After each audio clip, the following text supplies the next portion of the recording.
Hola, buenas tardes a todos. Parece que vamos a finalizar la jornada. Esta plática que veremos será un poco teórica, breve, pero esperemos que abrir el panorama a todos respecto a la valoración del paciente en este momento con hepatopatía crónica, pero en sí, en general, con cualquier paciente al que vayamos a atender.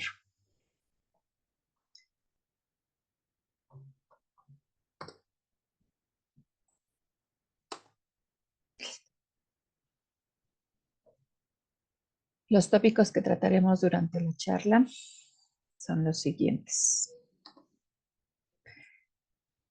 Algunos datos y cifras actualizadas de la OMS con fecha última de septiembre del 2013, en donde nos mencionan que lo relevante, alrededor de 1 de cada 10 pacientes resulta dañado cuando recibe atención de la salud y de la mitad de estos daños se pueden prevenir.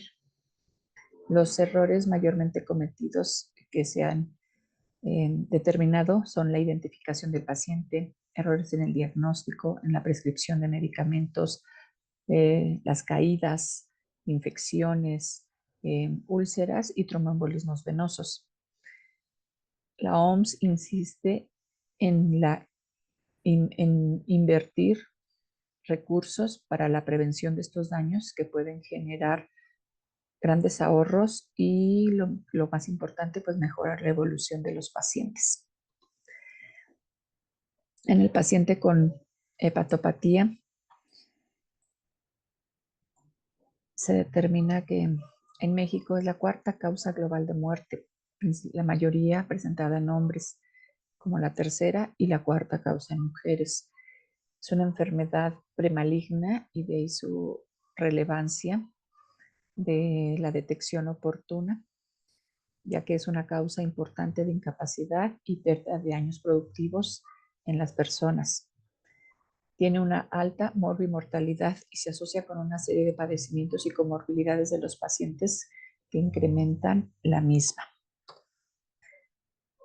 Ya todos conocemos, la insuficiencia hepática crónica es una alteración en la función del hígado causada por diversos agentes virales o enfermedades autoinmunes, etcétera, que causan una necrosis e inflamación prolongada que ello lleva a un daño y cambio en la arquitectura del hígado con una formación de nódulos de regeneración y de fibrosis, determinando lo que ya conocemos como una cirrosis.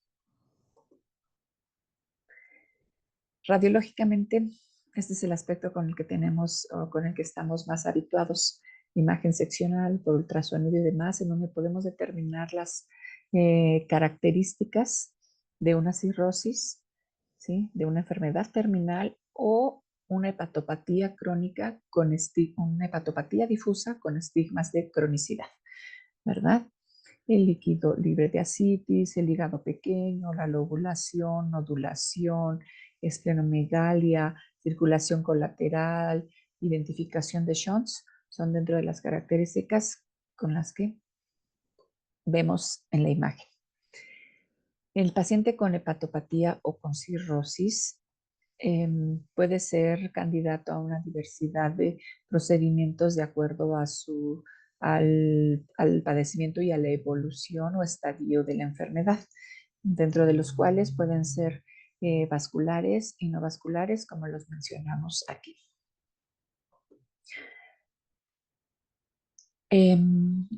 Dentro del abordaje previo, la finalidad es reducir la morbilidad asociada a un procedimiento.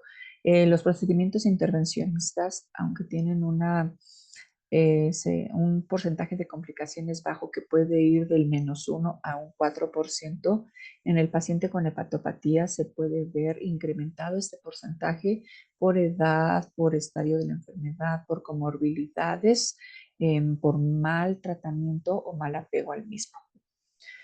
La consulta preprocedimiento tiene la finalidad eh, de tener un acercamiento con el paciente. Muchas veces no son enviados pacientes que no son candidatos al procedimiento para el que no son enviados Pacientes a los que nos toca completar el protocolo de estudio, identificar riesgos, valorar sus laboratorios y completarlos. Esta consulta preprocedimiento, lo ideal es tenerla con días de antelación al procedimiento contemplado para poder hacer una corrección adecuada de los mismos y identificar alergias, ¿sí? Hacer la prevención respectiva, conocer las comorbilidades y en caso de que así lo necesite, estas comorbilidades se estabilicen y conseguir el consentimiento informado. Este documento legal es muy importante que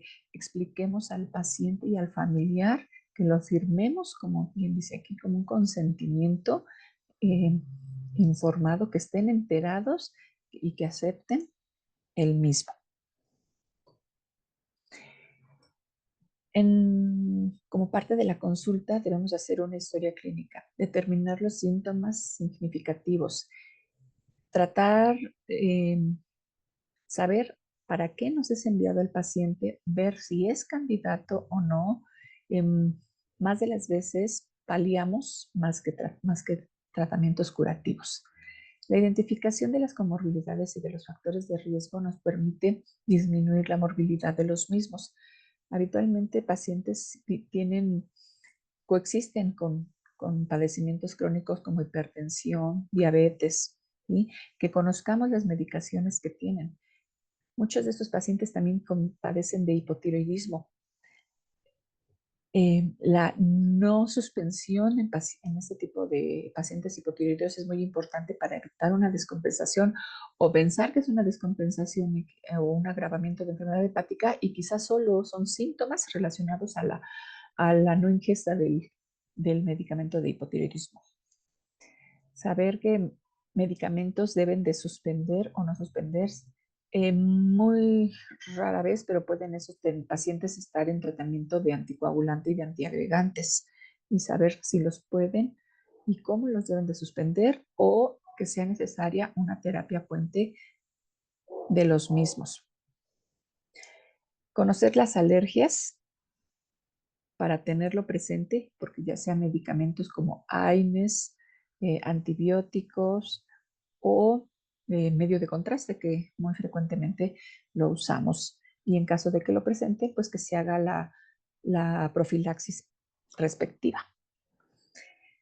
Hacer un examen físico del paciente, conocer sus signos vitales, informarle que si es hipertenso, no suspenda su medicamento de la hipertensión. Está demostrado que elevaciones mayores a 150 milímetros de mercurio o hiperglicemias mayores a 300 incrementan la morbilidad de lo que hagamos, ya sea una cirugía, un procedimiento endoscópico o en nuestro caso, un procedimiento intervencionista.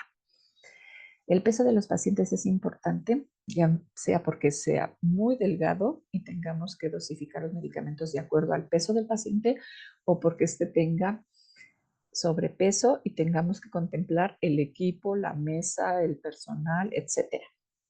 E incluso la longitud y tamaño de los materiales a utilizar. Una escala útil es el ECOG, que es una escala funcional que se usa en pacientes oncológicos, pero que se puede aplicar a la población en general. No es lo mismo tratar un paciente asintomático con un ECOG 0 a tratar un paciente con un ECOG 3 o un ECOG 4. Muchos de los tratamientos que podemos ofrecer, e incluso de procedimientos, llámese de una derivación biliar o de una quimioembolización, el ECOG puede ser determinante para decidir la realización o no del mismo. Las pruebas de laboratorio que debemos de conocer son las siguientes, ¿sí? Una biometría hemática, tiempos de coagulación, pruebas de funcionamiento hepático y la creatinina. Una hemoglobina menor a 7 nos puede repercutir durante el procedimiento en la oxigenación del paciente. Nuestros procedimientos pueden tener un riesgo disminuido de sangrado, pero debemos de tener aún así pues un parámetro de hemoglobina y hematocrito que nos permita una libertad de un pequeño sangrado. La determinación del tiempo de coagulación, el tiempo de protrombina, es importante porque nos habla de la síntesis del hígado. Una prolongación de los tiempos nos incrementa también la posibilidad de sangrado. Dentro de las funciones que evaluamos con las pruebas de laboratorio, pues están las funciones del hígado de síntesis mediante el tiempo de protrombina y la albúmina sérica, el patrón colestásico y el patrón hepatocelular. Patrón colestásico con la cuantificación de bilirrubinas, la presencia de transaminasemia nos determinan un patrón hepatocelular y ya dependiendo de la elevación de estas, si el valor es 5 veces más, hablamos de enfermedad crónica. Si es un valor mayor a 10 veces del valor basal, pues hablamos de enfermedad aguda. Y conocer el valor basal de la aminotransferasa glutamil es importante, ya que este valor es un marcador de destrucción aguda del hígado. Y es importante conocerlo para ver una evolución del hígado en algún procedimiento de embolización esplénica, de quimioembolización, en donde hayamos repercutido y podamos causar una descompensación hepática. Y así tenemos que la enfermedad hepática puede ser compensada y descompensada, ¿verdad? Conocer y en determinado caso solicitar los estudios de imagen que nos sean necesarios para determinar el mejor sitio de acceso del paciente, qué método vamos a utilizar, eh, con qué equipos nos vamos a guiar para nuestro procedimiento e incluso contemplar el material a utilizar. Aparte de conocer el material a utilizar para el procedimiento del momento, es importante conocer todas las posibles complicaciones que puede tener el procedimiento, conocer la complicación y el modo de tratar, la identificación oportuna y tratar la complicación.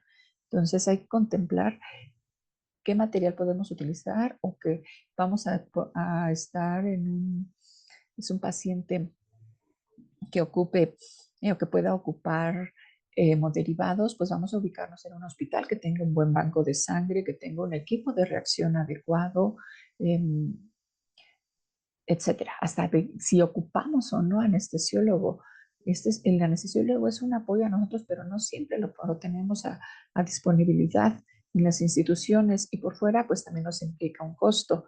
Mayormente podemos trabajar solos, o sea, sin ayudante y sin anestesiólogo.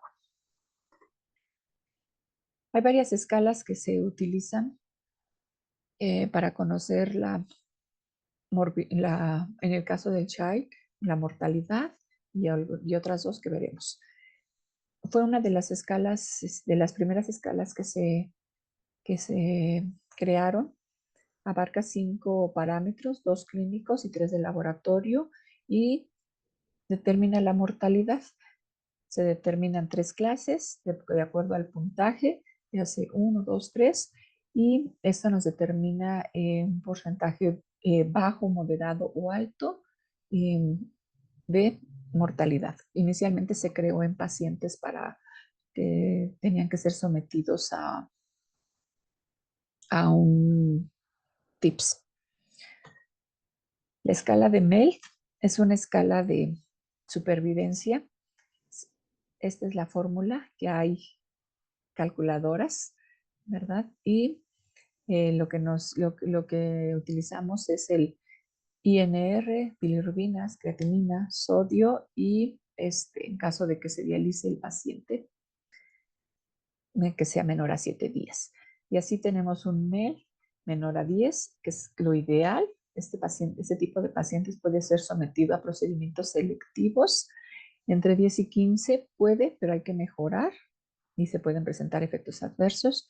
Un MEL mayor a 15, pues la recomendación es que la cirugía electiva pues sea evitada y en caso de que no sea así, pues que se contemple una unidad de terapia intensiva o acompañarnos de los respectivos especialistas que nos ayuden en caso de la descompensación.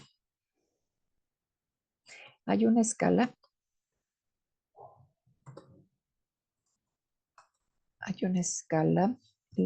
que se está utilizando últimamente mucho, que es el ALBI, y nos determina la función hepática. Basado en la bilirrubina y la albúmina, y con esto la determinación de la función productora y de la función excretora del hígado, pues nos determina también 3 grados y nos permite conocer la supervivencia. Esta escala se creó para determinar los pacientes que eran candidatos o la función y pronóstico de los pacientes que cursan con hepatocarcinoma o carcinoma hepatocelular y que iban a ser llevados a un procedimiento de quimioembolización. Debido a la utilidad que ha demostrado en cualquier tipo de procedimiento que vaya a realizarse en el hígado, llámese quirúrgico, ablación, quimioembolización, etcétera, se ha utilizado más. Incluso se ha extendido su uso a pacientes hepatópatas no oncológicos. El CIRSE en 2012 presentó un checklist en donde nos da las bases de lo que debemos evaluar antes, durante al término de un procedimiento. Está en su página, permite la modificación y adaptación a nuestras necesidades. Es el checklist que utilizamos en la institución. Y bueno, tomamos los parámetros de médico, enfermera, etcétera, ¿no? El tiempo fuera y el tiempo de salida, ¿verdad? Después del procedimiento que tenemos que verificar. Las respectivas firmas de los implicados. Les recomiendo que todos lo tengamos porque recuerden, la finalidad es la disminución de morbilidad durante los procedimientos. Hacernos de un equipo multidisciplinario cada vez es más importante que tengamos, ya sea institucional o de forma privada. Debemos de contar con una red de apoyo de los médicos tratantes, anestesiólogo, ayudante, internista, hepatólogo, gastroenterólogo, etcétera. Con el equipo de multidisciplinario, las decisiones que se tomen de un paciente van a ser consensuadas, ¿sí? Y si se llega a presentar descompensación o alguna complicación, también están en conocimiento todos para la mejor resolución del mismo. Muchas gracias.